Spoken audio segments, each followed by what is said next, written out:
ایک بزرگ سے ملاقات ہو گئی، بیت المقدس پر قبضہ تھا عیسائیوں کا۔ تو صلاح الدین بڑے پریشان تھے۔ بابا جی کہنے لگے پتر کیا ہوا؟ کہنے لگے حضور پتہ چلا ہے دشمن کے 2 بحری بیڑے اسلحہ لے کے آ رہے ہیں۔ مسلمان پہلے ہی کمزور ہیں، اور اب اگر 2 بحری بیڑے اور آ گئے تو حضور مسئلہ بن جائے گا۔ تو میں پریشان ہوں کہ کس طرح یہ کم مسئلے والی ہماری فوج ہے کیسے مقابلہ کرے گی۔ تو بابا جی کہنے لگے پتر اس طرح کرنا، آج رات تو بھی دعا کرنا اور میں بھی کروں گا، تو بھی دعا کرنا۔ آپ ناراض نہ ہونا، ہم تو پیروں والے ہیں، ہم تو پیروں کے نوکر غلام ہیں، ہمارا تو گزارا ہی نہیں، ہمیں تو ملتا ہے سارا کچھ وہاں سے۔ پر میرا سوال یہ ہے کہ تعویذ لینے جاتے ہو نفل کیوں نہیں پڑھتے؟ رات اللہ اللہ کیوں نہیں کرتے؟ یہ بھی تو ہمارے بزرگوں کا ہی طریقہ ہے، انہوں نے تو ہمیں سکھایا ہے۔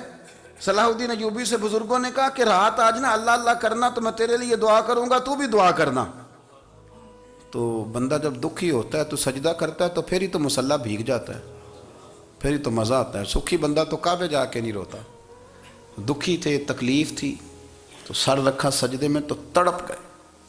اور وہ بابا جی کہتے ہیں میں مسجد آیا تو صلاح الدین چیخے مار کے رو رہا تھا اور کہہ رہا تھا مالک میں کوئی اپنی شان کے لیے تو نہیں نہ لڑ رہا، اللہ کو میں کوئی قبضوں کے لیے تو نہیں لڑ رہا، مالک تیرے لیے لڑ رہا ہوں، مجھے بے آبرو نہ کرنا، میری مدد فرمانا۔ کہتے ہیں میں آیا تھا کہ مسجد میں دعا کروں گا، پر صلاح الدین ایوبی کو روتے دیکھا تو میں لوٹ گیا۔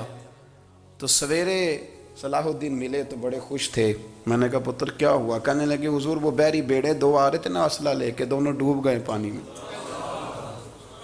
میں ڈوب گئے۔ تو بابا جی کہنے لگے صلاح الدین وہ پانی میں نہیں ڈوبے، وہ تیرے آنسوؤں میں ڈوب گئے، وہ غرق ہو گئے۔ وہ جو تو نے مسلح بات کیا تو وہ تیرے آنسوؤں میں ڈوب گئے، وہ غرق ہو گئے، وہ تباہ، اتنے قیمتی تھے تیرے آنسو کے بہا لے گئے دشمن کے بحری بیڑوں کو۔ میرے بھائی ٹھیک ہو گیا جی، میرے عزیز سمجھ لیں اس بات کو ہمیشہ کے لیے، اور اس پر غور کر لیں اچھے طریقے سے کہ میرے رسول کریم سید عالم صلی اللہ علیہ وسلم نے نا ہماری توجہ دلائی، حضور نے ہمیں بتلایا، ہمارا ذوق بڑھایا عبادت کی طرف۔